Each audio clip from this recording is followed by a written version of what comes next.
Perhaps they're characters that you know of, perhaps it's a narrative that you're familiar with, perhaps it's not. But we basically look at the narrative and look at how the rabbis of the Talmud treated the narrative. We study what's called Midrashim, which are interpretive stories that seek to answer holes in the biblical narrative. When there's a moment where, why did that happen?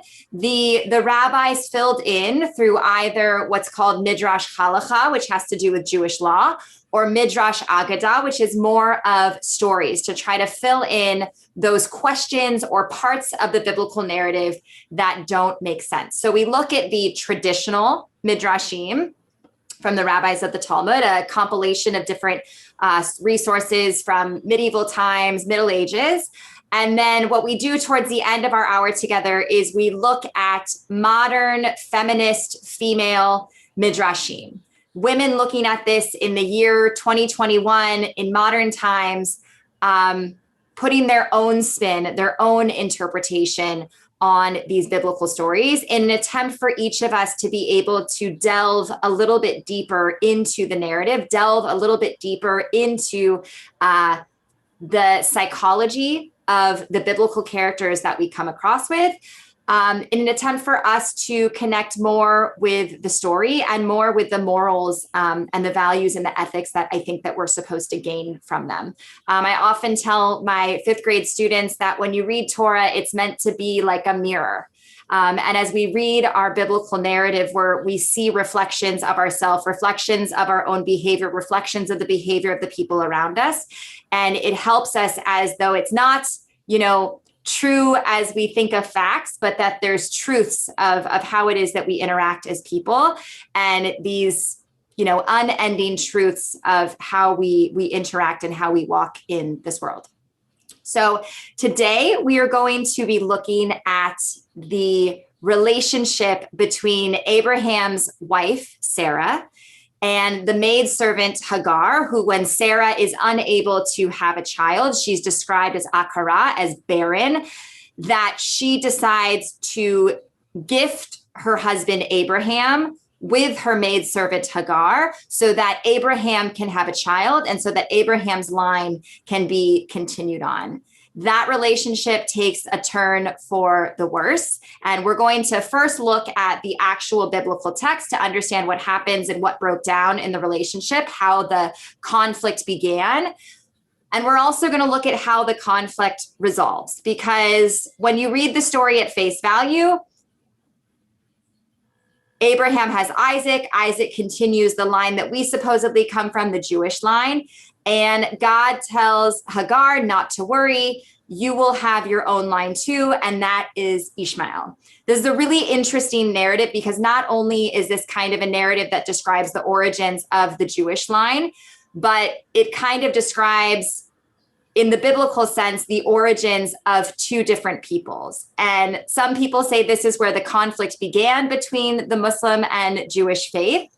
But this is kind of the origin story within our tradition of the side of Hagar and Ishmael breaks off to form Islam. And then we have Abraham and Isaac's line that breaks off to form Judaism. So it's also a really interesting narrative that describes how it is that 2 different nations came to be. So welcome to anyone who just joined. I'm going to go ahead and share my screen so that we can all, let's see. Midrash and Merlot. Hold on, it's thinking, it's slow today for some reason. Let's try this one more time. There we go. Okay, so this is our source sheet for session number 3. We're calling this Reconciling the Story Between Sarah and Hagar. So part 1, we're going to study how this conflict began, and we're going to start in Genesis chapter 16. Is anyone burning desire to read? Jennifer, you were our narrator last time, but okay, I'll just go ahead and read. If anyone wants to jump in, happy to have participation. So Genesis chapter 16, Sarai, Abram's wife, had borne him no children. She had an Egyptian maidservant whose name was Hagar. And Sarai said to Abram, look, God has kept me from bearing. Consort with my maid, perhaps I shall have a son through her. And Abram heeded Sarai's request. So Sarai, Abram's wife, took her maid Hagar the Egyptian after Abram had dwelt in the land of Canaan 10 years and gave her to her husband Abram as concubine. He cohabited with Hagar and she conceived. And when she saw that she had conceived, her mistress was lowered in her esteem. And Sarai said to Abram, "The wrong done me is your fault. I myself put my maid at your bosom. Now that she is pregnant, I am lowered in her esteem. God decide between you and me." Abram said to Sarai, "Your maid is in your hands. Deal with her as you think." Then Sarai treated her harshly, and the translation for the word that's used here is actually meant to imply abuse, and she ran away from her. An angel of God found her by a spring of water in the wilderness, the spring on the road to Shur, and said, "Hagar, slave of Sarai, where have you come from and where are you going?" And she said, "I am running away from my mistress Sarai." And the angel of God said to her, "Go back to your mistress and submit to her harsh treatment." And the angel of the Lord said to her, "I will greatly increase your offspring, and they shall be too many to count." The angel of God said to her further, "Behold, you are with child and shall bear a son. You shall call him Ishmael, for God has paid heed to your suffering." I'm going to go ahead back to my source sheet.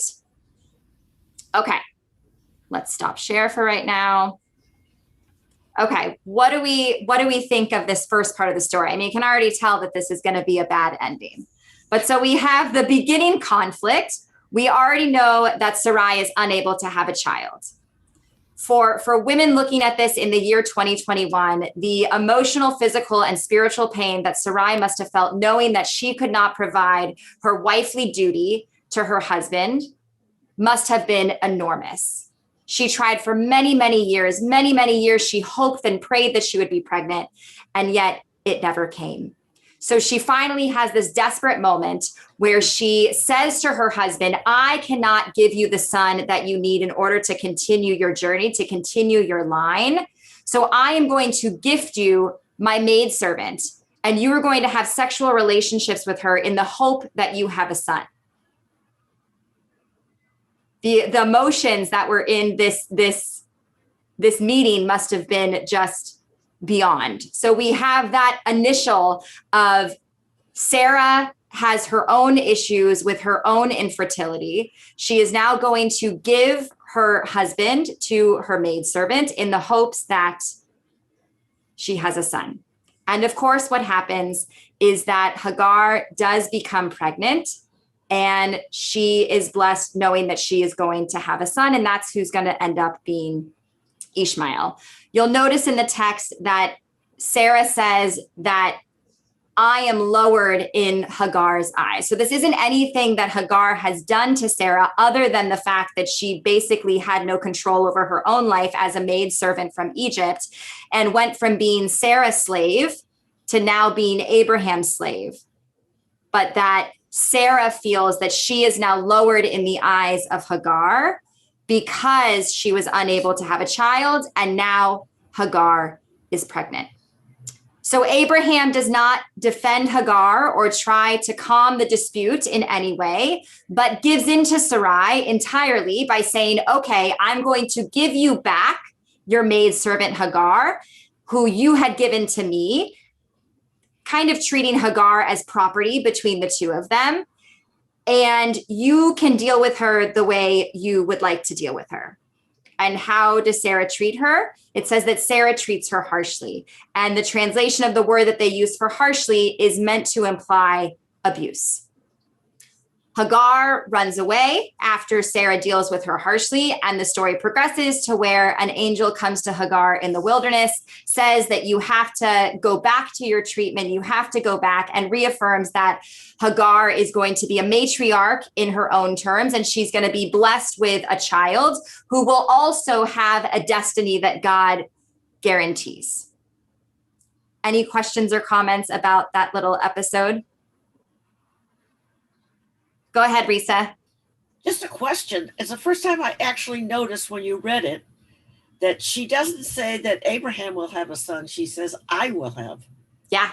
She says, "I will have a son." So if we think, I mean, it's something that the rabbis kind of skipped over because it's always been the focus of Abraham, right? That Abraham's going to have someone of the line. But I think so much of this conflict and going back and understanding where Sarai must have been emotionally, physically, spiritually, that this is really a her issue. Right. Right? This is about her desire. Interesting. Okay. So I'm trying to decide if we go back to the text or not. Okay, we're going to go back to the text in just a little bit.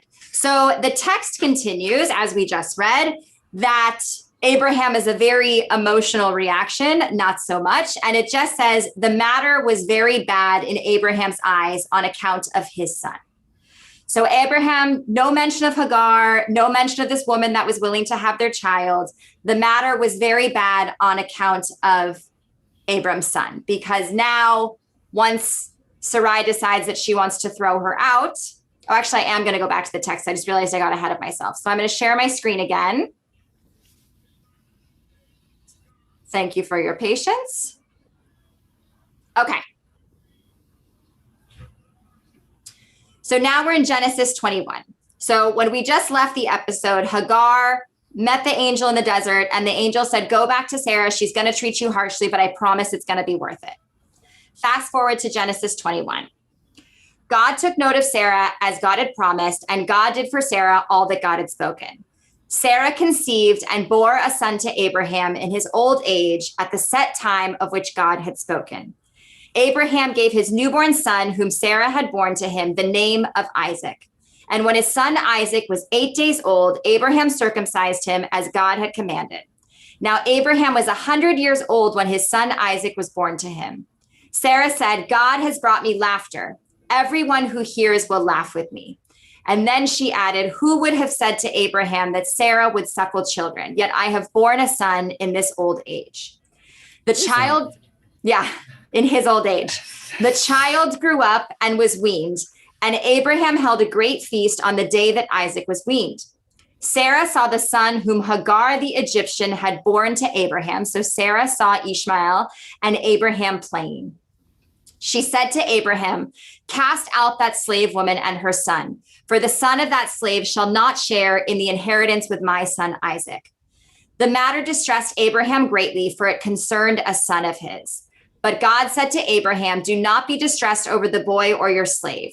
Whatever Sarah tells you, do as she says, for it is through Isaac that offspring shall be continued for you. As for the son of the slave woman, I will make a nation of him too, for he is your seed.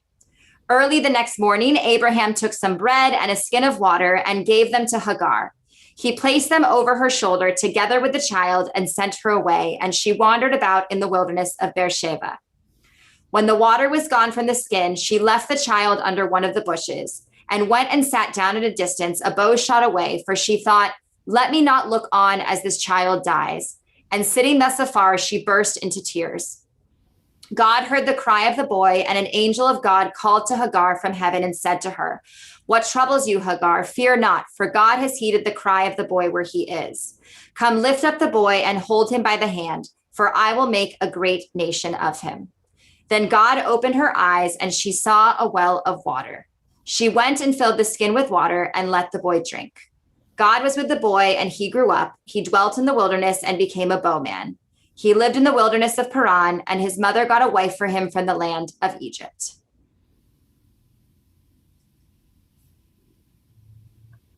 Any thoughts? Forgive me, I have another question, though. Yes. Do we know if Ishmael was circumcised? Do we know if Ishmael was circumcised? Yeah. No. Interesting. Not according to the biblical text. Ha. Okay. We can assume based on, and this is just me making assumption, but there might have been at some point, because based on Muslim tradition, that circumcision is part of that as well. We can assume that there was a similar story to like how Moses was initially circumcised, but Zipporah then circumcised him at a late age. Therefore, he was part of the covenant. So perhaps that's a similar story. So now in the biblical story, Abraham has cast out Hagar and her son, And it says that Abraham isn't really that emotional. He's more upset that he has to cast out his son. Hagar doesn't necessarily, she's not mentioned at this point. But he's comforted because God tells Abraham, don't let the fate of the boy and your slave woman be bad in your eyes.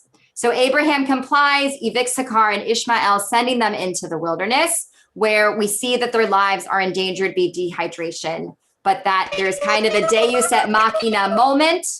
Oh, that was a weird sound. Where there's kind of a deus et machina moment where God appears and says, don't cry. I hear the cries of your son, and I promise we will build a nation out of you and you will be saved. And that's kind of the last we hear of them. And we just kind of then hear a little bit later. Did you guys hear that, or is it just mine? No, we hear it. Okay. It sounds like a mouse. And that's where this story kind of ends. We'll see a little bit of where we hear where possibly Hagar and possibly Ishmael make a reappearance in the rabbi's imagination based on later biblical stories. But that episode really ends there. And so the question that I've always had is, there is some serious interpersonal conflict that happens during this narrative that never seems to get resolved. Go ahead, Merle. That's what, excuse me. That's what I was going to ask is, God is intervening in all these pieces of familial or non-familial conflict. And it's like, where does it go from here? I mean, you can't fix this family. It's broken. And they're all, I mean, I can't imagine how Abraham must feel. All of a sudden, okay, he sent her away and the child away. And obviously it was his child. And then you've got your wife who gets mad that you did this because you said you were going to have a child and you couldn't. How do you resolve all these things? I mean, I can't imagine in today's world. It's a Jerry Springer episode, right? Jerry Springer's not on anymore, but this is a Jerry Springer episode. And so the natural question is, how does this all get reconciled? Because obviously, you know, Abraham is one of our forefathers. Abraham we're told is a righteous man. Abraham would have done the right thing, but we're left in this narrative where he casts out a woman and her child to basically die in the desert. But so who said that? It's Abby. Hi, Abby. Well, you know what though? Why did Hagar just put the baby down to die? Why would she do that? She's a mother. And also, I feel like they said that Sarah was lowered in Hagar's esteem. So I don't feel that Hagar was such a nice person. Do you know what I'm saying? Because I don't know if it's necessarily that.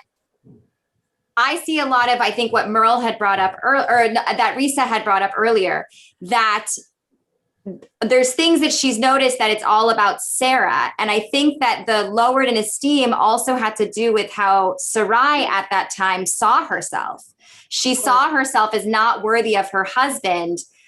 So she kind of was reflecting her own inner emotions on Hagar. At least that's how I read this. Hagar is kind of stuck in the middle. She's a slave woman from Egypt. She's first Sarai's slave, and then she goes and she becomes Abraham's slave, and then she's back to Sarai's slave, and then she's kicked out.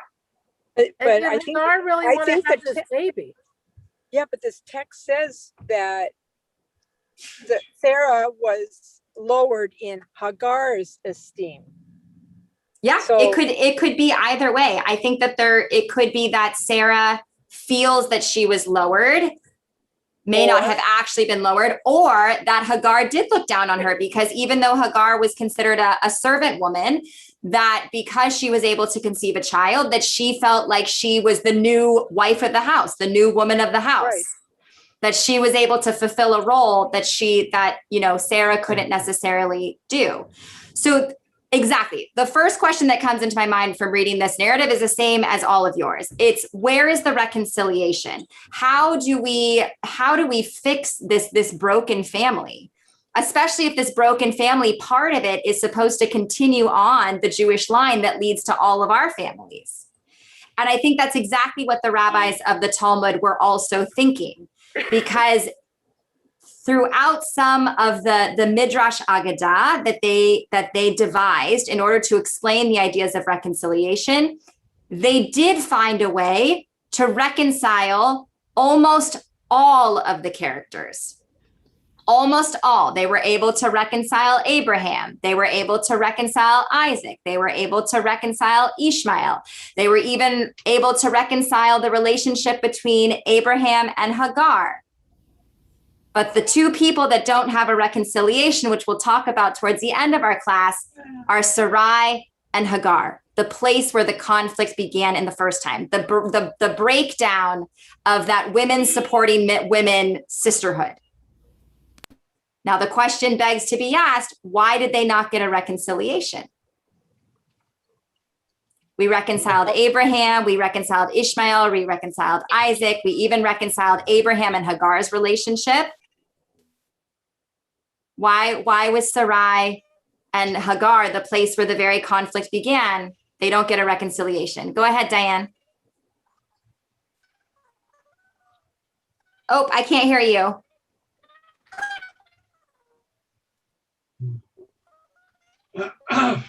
I think your microphone might be broken. If you want to, I don't know if you can chat. If you want to chat the question, I'm happy to do the chat, but I think that's where the kind of squeaky sound is coming from. It might be your microphone. Okay. So now we look at where does this oh, go ahead, Merle. I'm just thinking that women were considered differently than men who were quote unquote leaders. And could there be a reconciliation between the two women? One, because they're jealous of each other or mad at each other. And women served a certain purpose, and one didn't really accomplish the purpose. The other one did, but could have cared less about this baby, it looks like in the end. So they weren't there was no reconciliation because there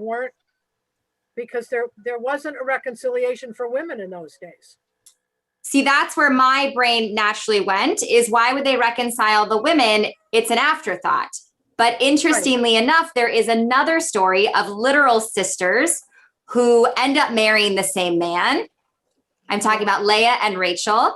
And in the rabbi's imagination, there is a reconciliation between the two, right? Jacob is set to marry Rachel, and the father pulls a fast one and instead puts Leia. He marries Leia, and then Jacob has to work 7 years and then is able to marry the other sister. And the rabbis in the Midrash, they have a reconciliation that it was the older sister who did the switcheroo and basically out of her love for her sister gave to her husband, not knowing what would happen in the future. If any of you have seen Hamilton, I feel like it's a very similar where you have Angelica Schuyler and Eliza, and you have sisters in love with the same man, right? And Angelica knows that Eliza isn't one to go out and isn't one to like go and find a rich husband. And so Angelica sacrifices her true love. That's how the story kind of plays it, so that Eliza can marry Alexander Hamilton, the ultimate act of sisterhood, right? To sacrifice. So the rabbis in the Midrash actually say that that is what happened, that it wasn't trickery. It wasn't sisters working against each other, that this was an act of devotion. And the way that they reconcile that is because when we say the Avot prayer, we put Rachel before we say Leia. Therefore, that means that Rachel was the most righteous. And they say that based on this Midrash that they come up with. So they reconciled those sisters, which were also in a very tricky love triangle. Yeah, but I can see why it would be more important to reconcile two sisters than two women whose relationship was very different. And two women who came from different nations.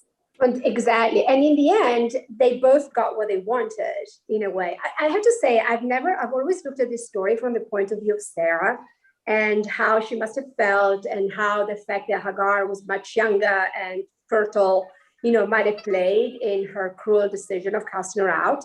And it's the first time as you were reading it that I looked at it from the point of view of Hagar, who had no agency whatsoever in all of that.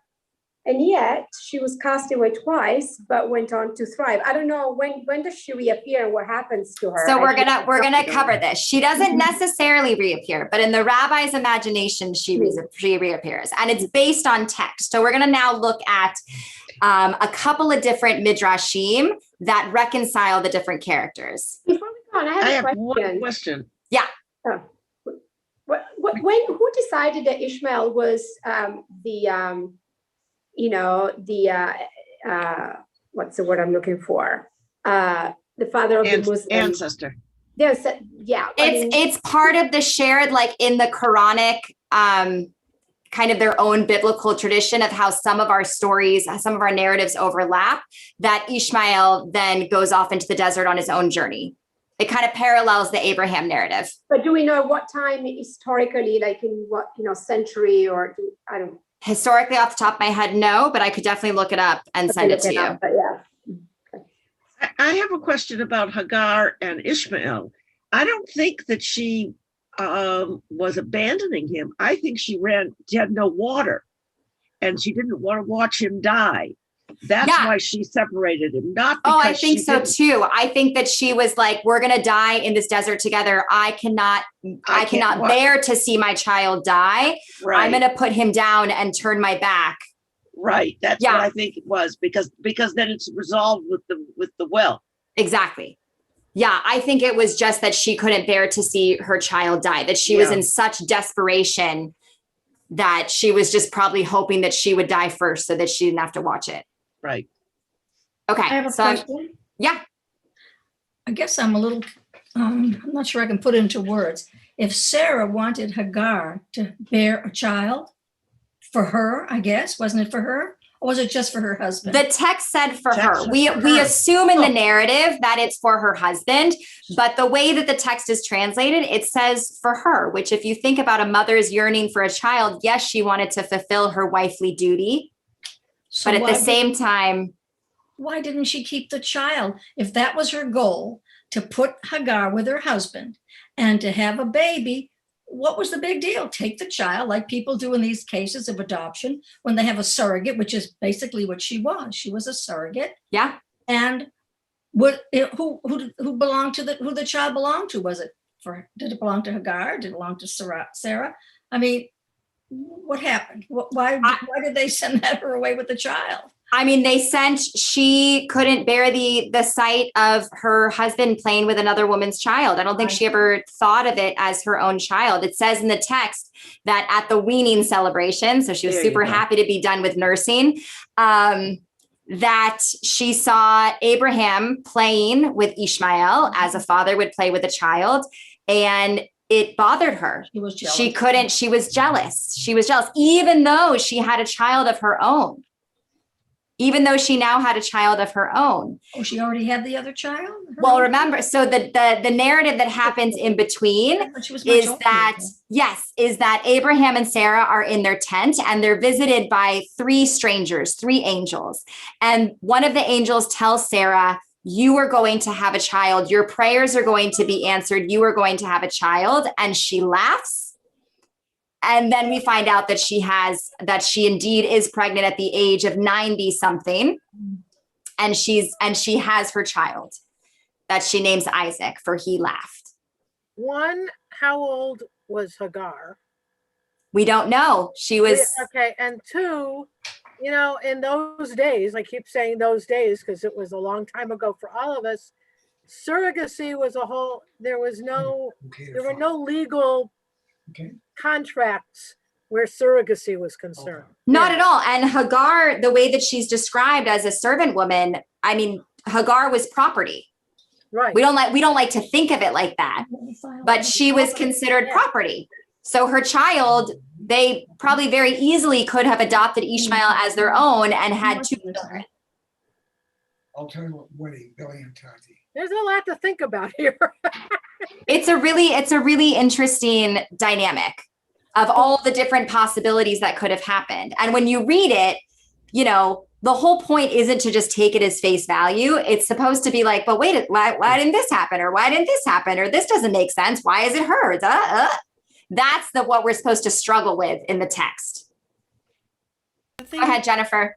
The thing that I was noticing, speaking of whether or not Sarah liked Hagar's son Ishmael or was too jealous, was that even when Hagar is still pregnant, Sarah beats her up.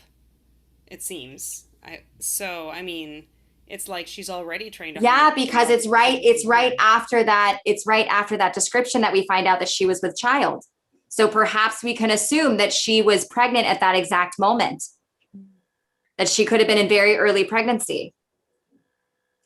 I mean, not to go down like too many TV references, but for any of you who've ever watched The Handmaid's Tale, I think it's a very similar dynamic between the wives and the handmaids. And they do beat them and they do treat them like they are nothing. And a lot of it has to do with how they feel about themselves and all of their own internal struggles with infertility and not being everything that you should be in your husband's eyes. So it's really easy in this narrative to like understand both sides of the conflict. You feel for Sarai because she's going through so much, taken from her homeland. Her husband was like, okay, we got to go. We're on a journey. And you also feel for Hagar, who was kind of put in this situation against her will. She doesn't have the option. And in the end, yes, we get a reconciliation in that both lines get a nation. Both lines are blessed by God to continue on the line. But the two women and the emotion and the hurt that happened between, that never gets reconciled. Okay, so now we're going to look at who does get reconciled.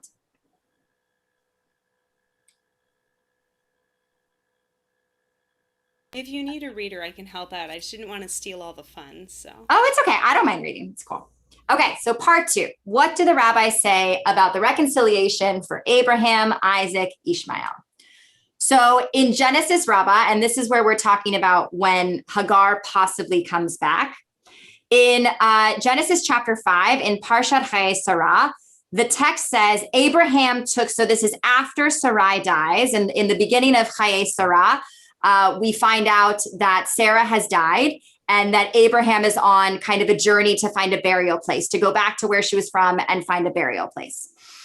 So later on in that text, it says, Abraham took another wife whose name was Keturah. She bore him Zimran, Jokshan, Medan, Midian, Ishbak, and Shua. That's all it says. He took another wife. Her name was Keturah. So in Genesis Rabbah, we have Rabbi Yehuda, who identifies Keturah, that must be Hagar. After Sarah died, he went back to the place and he found Hagar and he married her. Therefore, Abraham's not a bad guy because Abraham reconciled with Hagar. Rabbi Yehuda says, this is Hagar. Rabbi Nehemiah responded, doesn't it say, and her name was Keturah?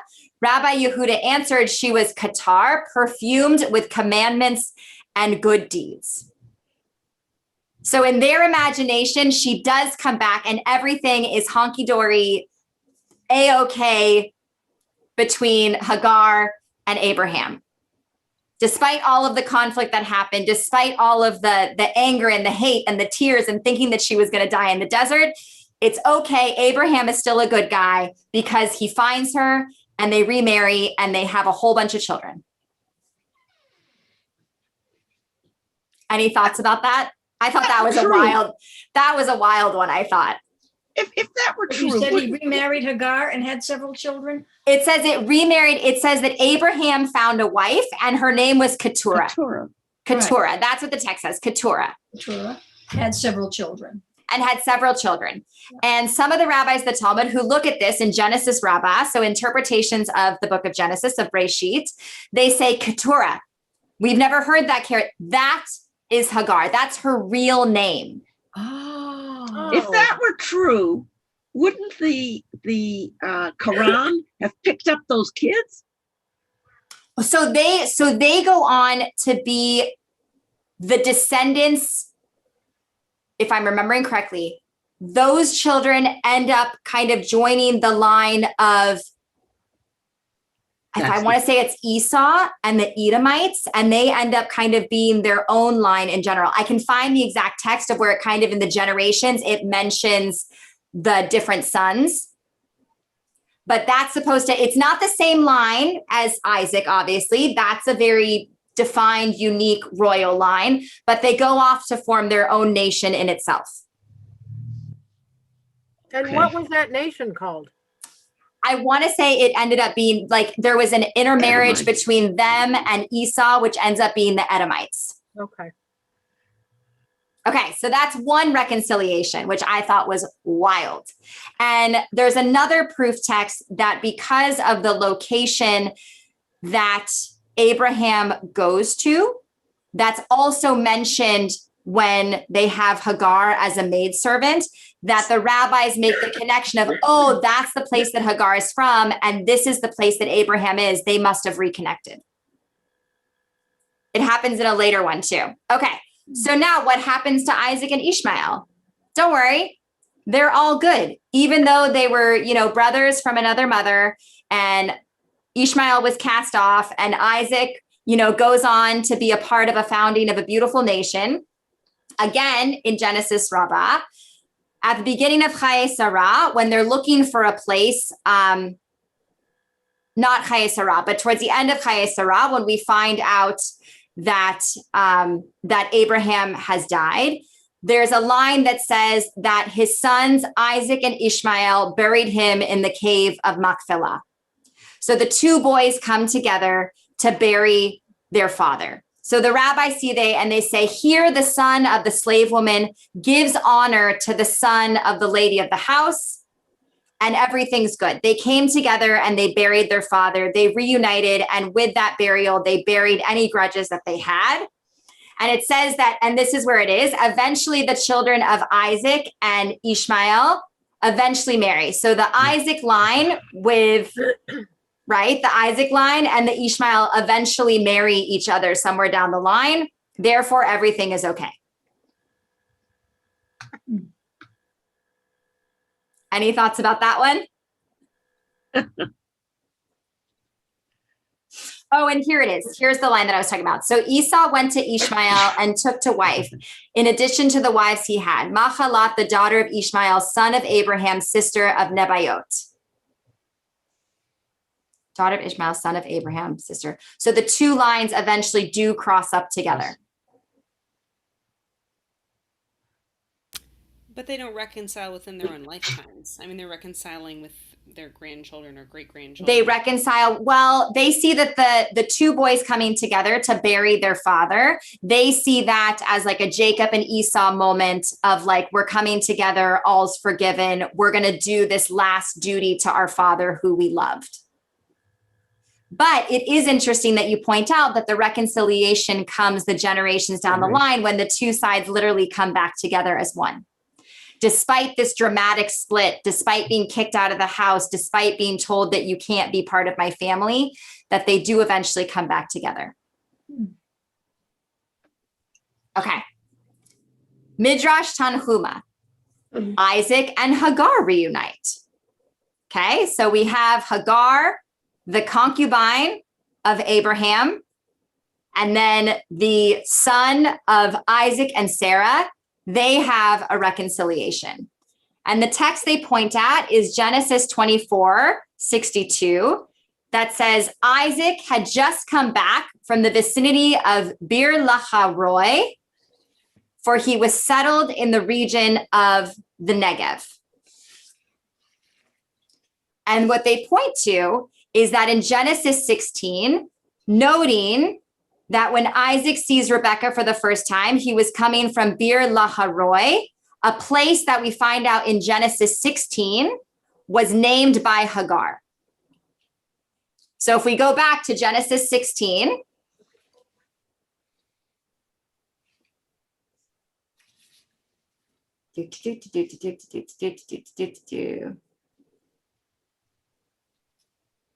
There you go.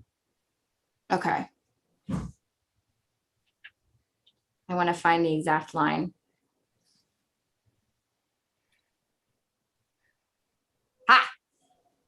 And she called God who spoke to her, "You are El Roi," by which she meant, "Have I not gone unseen after he saw me?" Therefore, the well was called Bir Laharoi. It is between Kadesh and Bered. So when Sarai abuses Hagar and Hagar runs off into the desert and the angel comes to Hagar in the desert, this place was called Bir Laharoi. So it's a place that Hagar had dwelled. And the rabbis look at that and they say, oh, we've seen that name before. If Isaac had just come back near Bir Laharoi, he must have crossed lines with Hagar and they are reunited. It must be a very small place. Everyone knows each other. Just walking around in circles. Yeah, everyone's just walking around in circles around this one well. Any thoughts about this one? So did the well not have a name before she supposedly named it? Yeah, so the well supposedly didn't have a name. And because she saw the angel of God, she said, "You are Adonai El Roi. Therefore, we're going to call this place Bir Laharoi." Bir Laharoi. Okay. Is that where we saw the shofar? No, we saw the bear big now. Uh-huh. Any other thoughts? She didn't name the well. The text says the well was named. So again, Mari, you're too soft. I am. I hear you. So once again, she had no agency. Yeah, she said, exactly. She said, "You are El Roi. Therefore, the well was called Bir Laharoi." It doesn't say she named it. It says, therefore it is. So she really doesn't have, you're exactly right. She doesn't have agency in this story. So so God was calling her El Roi? She said to the angel. Oh, got it. Okay. She called to the angel. All right. Okay. I'm going to try to find one more that I thought was really good. So one question that just occurred to me. Yeah. So Hagar is speaking directly to God and God speaks directly to her, like for example when he saves Ishmael in the bushes, or who's dying of thirst. So even though she's Egyptian, she seems to be Jewish, or at least she has a very personal relationship with the same God as Abraham's God. That is awesome that you get that. But yeah, so what explains is that if it says an angel of God or God came to Hagar, the only people we know who God has come to are like really important. I mean, we have Abraham, we have Moses, we have Noah, we have, she had a personal relationship with the God of the Hebrew Bible. Now, whether or not that is because perhaps she chose to live her life alongside the Jewish people. So maybe she wasn't a servant that they just ordered from Egypt. Maybe she went with them. Maybe she met them along on the journey and went with and decided to live her life alongside the first Jews. But I think it's really interesting that you notice that she has this personal relationship with God, that both her and by relationship, Ishmael, that they're kind of chosen in this as well to have that personal relationship with God. Okay, let me see if I can get one more because I think these are really wild. Okay, so now we have to have a reconciliation between Abraham and Ishmael because that's a big one, right? So in Pirkei Rabbi Eliezer, which is an 8th, 9th century CE Midrashic compilation, there is a Midrash Agadah, so a story that they create. Abraham visited Ishmael's household to check upon him, where he meets his wife. Dissatisfied with her lack of hospitality, Abraham leaves a message for Ishmael, urging him to divorce her, and Ishmael complies, remarrying a woman of Hagar's choosing, who ostensibly would share the Abrahamic value of hospitality. When Abraham eventually returns, he is pleased with the second wife and leaves a message to the effect, and this is why it says in the text, Ishmael still knew his father.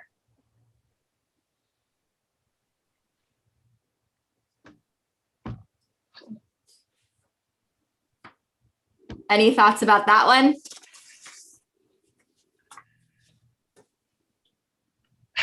Because the sex, and Ishmael knew his father, that must have implied that there was a reconciliation that occurred between the two of them. And this story of Abraham goes to visit Ishmael, doesn't like the wife, tells him to leave the first wife. He listens. He goes to Hagar. Hagar finds him a new wife. Therefore, the two of them are reconciled. I just don't understand how they could all reconcile, assuming that reconciliation means you get along with all this stuff going on between them and their families. I'm not so sure. I wouldn't call it a reconciliation. No. I mean, the way that we think of a reconciliation. No, I just don't see how they could make it, how they could even, I mean, realizing Midrash is a story, I don't know how they can make it seem so easy as if to expect us to read it and make our lives that much easier. I know, wouldn't it be so nice if our lives could be, if our reconciliations could be. I can't process how one day you're mad at each other and you abandon each other and your children and everything else, and the next day you're all kissy huggy and everything's fine. I mean, I'm looking up what reconciliation is here. I mean, I'm sorry. But there had to be, but I think what's really interesting that in the rabbi's interpretation, there had to be some kind of reconciliation, because otherwise you have people doing some really bad things to other people. And these are supposed to be our forefathers. These are supposed to be the people that we learn from. Therefore, there must be some kind of happy ending for everyone involved. And almost everyone gets that reconciliation except the two women. Right. I mean, to me, these reconciliation make it seem like, okay, the men weren't so bad. See, it all ended up okay. They buried their father together. Therefore, everything is good. Everything's forgotten. The past is forgotten. They're moving forward. But as we know, as like humans and as people, that's not how the world works. People hold grudges. People have emotions. People need to work through their feelings. As much as that's not supposed to happen, as we're taught on Yom Kippur. Yeah, I would say they had a lot of repenting to do. Yeah. Okay, so in the last like 10 minutes we have, now I want to do the modern midrashim, because these are my favorite. So this first one that we're going to look at is Jewish Renewal Rabbi Lynn Gottlieb took up this challenge, noticing that there was no reconciliation between the two, Sarah and Hagar, and wishing to demonstrate that animosity over patriarchy, that you could dispel this rivalry between these co-wives, and that they could be reconciled as well.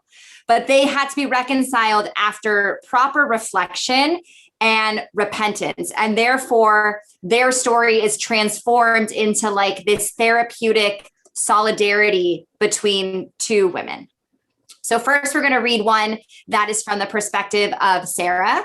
And the second one we're going to read is the perspective of Hagar.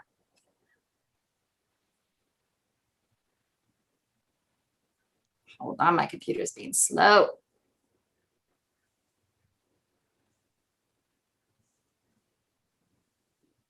Let's try that again. There we go.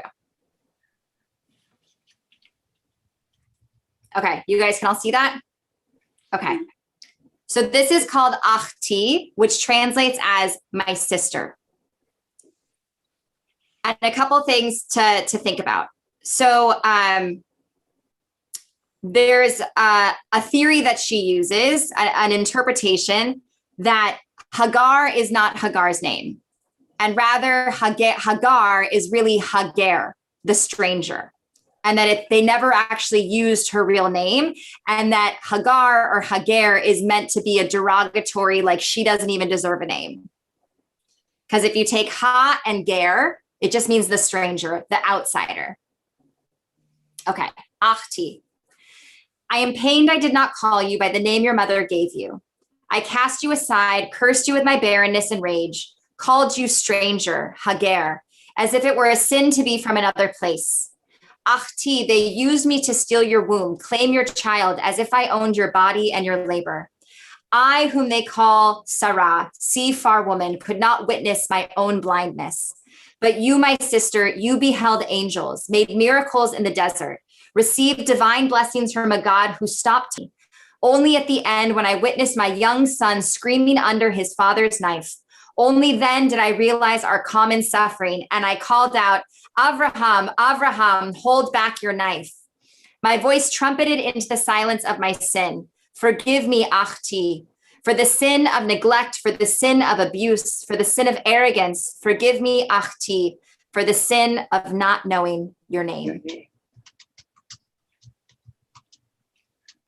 And she builds upon another midrash that when Abraham is told by God to go and sacrifice the one son, your only son, the one you love, and Abraham takes Isaac up the mountain and the knife is about to fall on his son, that it says that there's a voice that calls out. And the rabbis, some say it's Satan, some say it's God, but there's a midrash that it's actually this like moment of motherly panic within Sarah, knowing that something's going to happen to her son, and that she goes, Abraham, Abraham, put down your knife.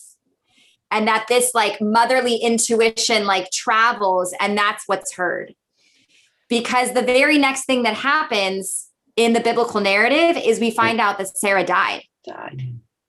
And the interpretation is that this grief, this like terror of having your child just like taken from you and taken to a mountain, that it caused Sarah to die, that she died of anguish. She died of pain. She died thinking that her son was killed by his father.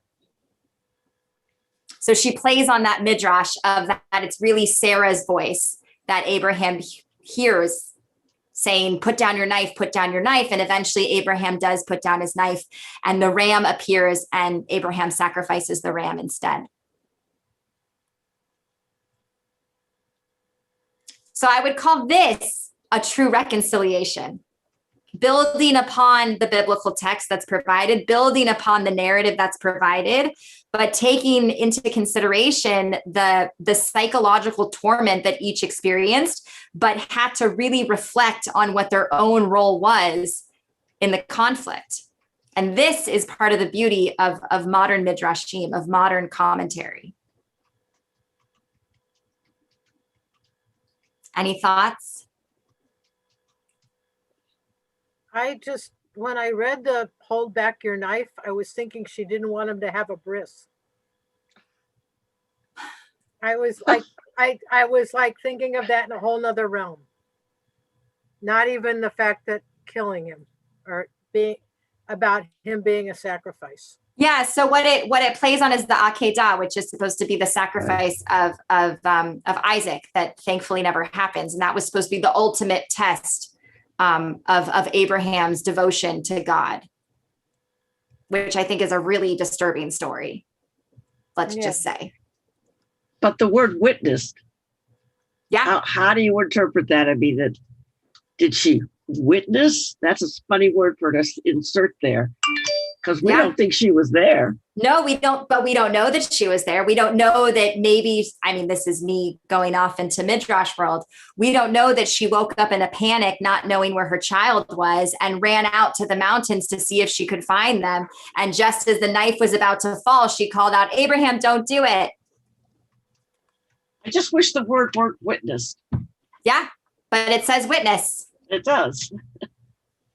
What I like about this is that it illustrates that it's Sarah that preserves the line of the Jewish people.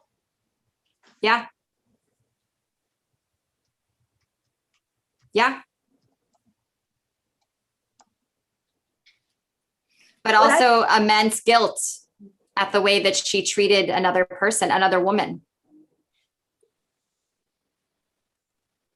What I love about this is how she, the writer brings the two women together through their common suffering of fearing for their children.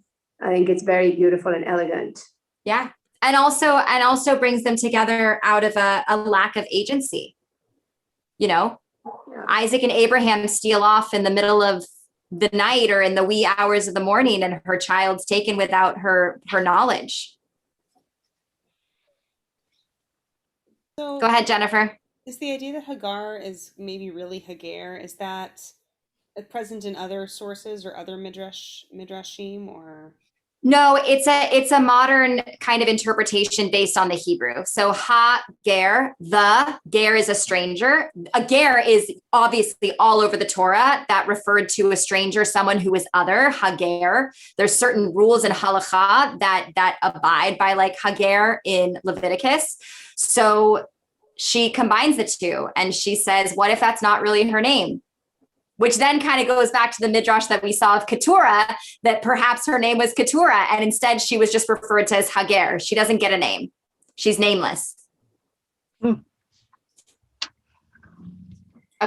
And then the last one we'll do is so this is the inverse perspective by a Syrian American poet.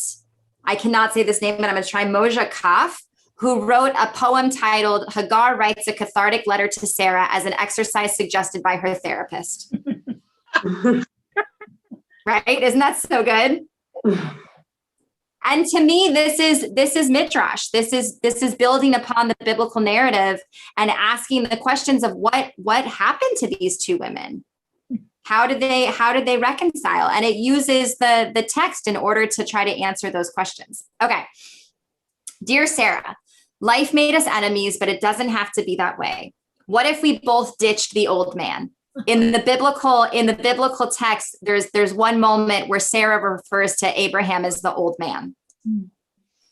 He could have visitation rights with the boys, alternate weekends and holidays. Yeah, especially for the Feast of Sacrifice. Everybody has forgotten anyway that it began with me abandoned in the desert, watching my baby dehydrate for days. I dared God to let us die. Anyway, you and I, we'd set up a house, we'd raise the kids, start a catering business, maybe. You, because she cooked for the strangers. You have brains, so do I. We could travel. There are places to see besides Ur and this Nowheresville desert with its tribe of hooligans. Then Hagar turns to Sarah herself, who she says took advantage of her youth and weakness, treating her like a rival when she should have treated her like a daughter. No, your lips always thin when you disapprove, like the mother I can hardly remember. From before I wound up in your house, I was barely more than a girl. You were the one who brought me there from Egypt. You used to laugh back then. In those days, you could bear to look at me. Oh, Sarah, you need years of therapy. Can't you admit that what he did to me was cruel? Admit it for just 1 second. It won't make you hate him forever, just long enough to know the world won't fall apart. Long enough to pity him, yourself, me. Laugh, Sarah, laugh. Imagine God, the possibility. Sincerely, and then scratched out, love, Hagar. I love that.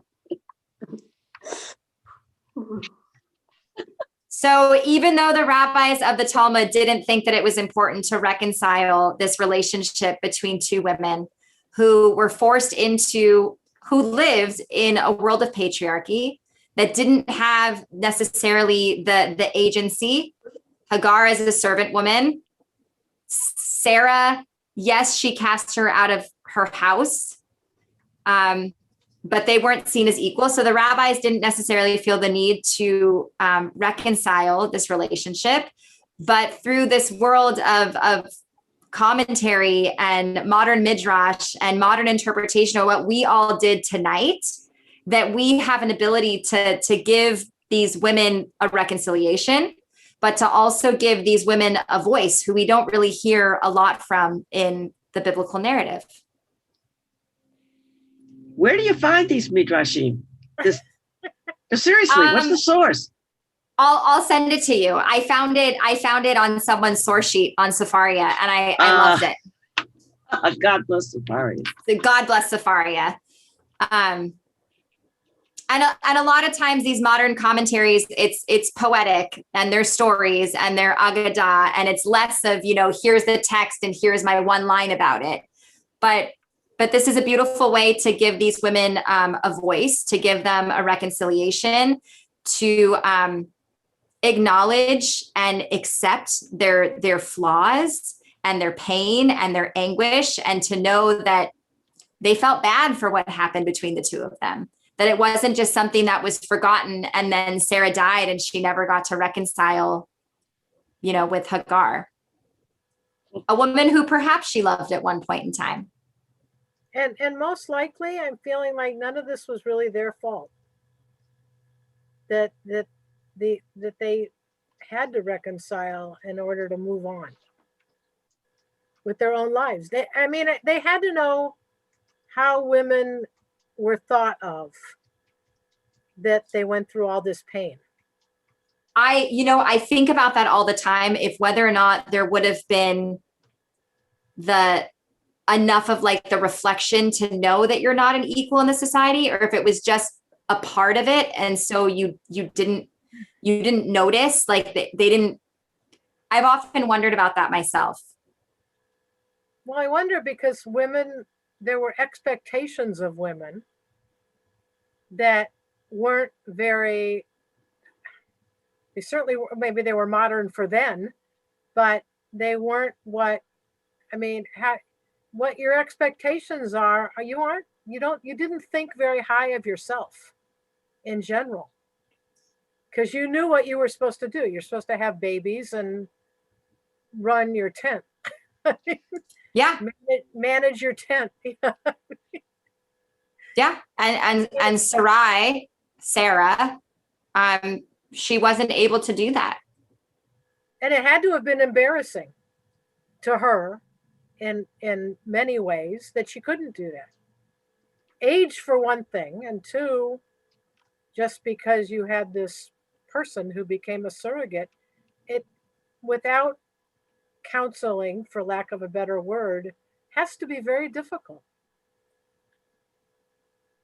Yeah, to go through all of that. I mean, like therapy and like modern psychology, they didn't really have that. There wasn't anyone that you could talk about your feelings with, or how it was that you were handling the fact that month after month, year after year, you weren't having a baby when everyone around you was having a baby. And your husband was told that you were going to have this line that is going to create the sands, number the sands on the sea and the stars in the sky. Meanwhile, like each month is passing and there's no baby. So how's that going to happen? The amount of pressure that this woman must have been under. No wonder she couldn't have a baby. It's totally, if they even knew what stress was, you just this whole thing makes me wonder, did they have any clue what they were going through, or what was expected of them, and how hard it was to deal with on their side? Yeah. And unfortunately, these weren't the questions that the rabbis were asking. And so by us reading the narrative and by us seeing what they were interested in, but we've obviously taken off our own spin onto what these women must have been feeling, why it is that they reacted so harshly, the pressure that they must have felt in their male-dominated society, that we can put our own spin on it. Hi, this is Beth. Can I make an input here? Hi, how are you? I'm okay. So in today's world, we know that it's not always the woman's fault, and that it could be just that he had weak sperm and that he was unable to impregnate her, but the other women didn't have such a strong barrier.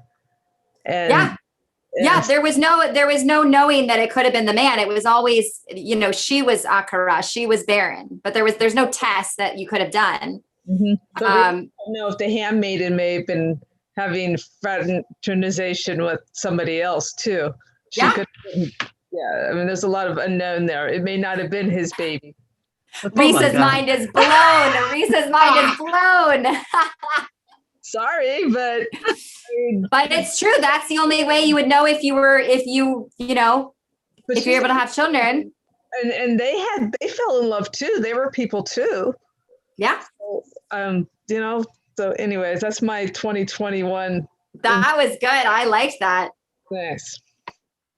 I feel like that's like the start of a book. Well, we think it's needed another a DNA midrash. test to make sure it was his baby. Yeah. Okay. Well, Well, there thank goes you the for. Quran. Oh, jeez. Oh no. Sorry to burst your bubble, but You're like love just it. something that I thought about. too. I mean, she's a person too. She deserves to have love and everything too. So And as we saw in the Midrash, the rabbis must have thought that too, because Abraham and Hagar found their way back to each other. So they must have thought that there was something between the two of them, a little bit deeper. Anyways, that was funny. Thank you guys for joining. I hope that in reading the biblical narrative and some of the midrashim and some of the modern commentaries, it just gets you excited to look at text a little bit deeper and to ask the same exact questions that many of the rabbis of our tradition have been asking for millennia, for hundreds and hundreds of years, so that we can all engage a little bit further into this text that has sustained our people for thousands of years, and find inner truths in it for each and every one of us. Thank you. This was fun. This This was is fun. great. I'm glad you had fun, Risa. Thank you very much. Okay, bye. Good night, everybody. Have a good week, everyone. Weekend. Thank you. Oh, Mara, I would love to see that. Please send it. Do you have my email? I'm going to put it.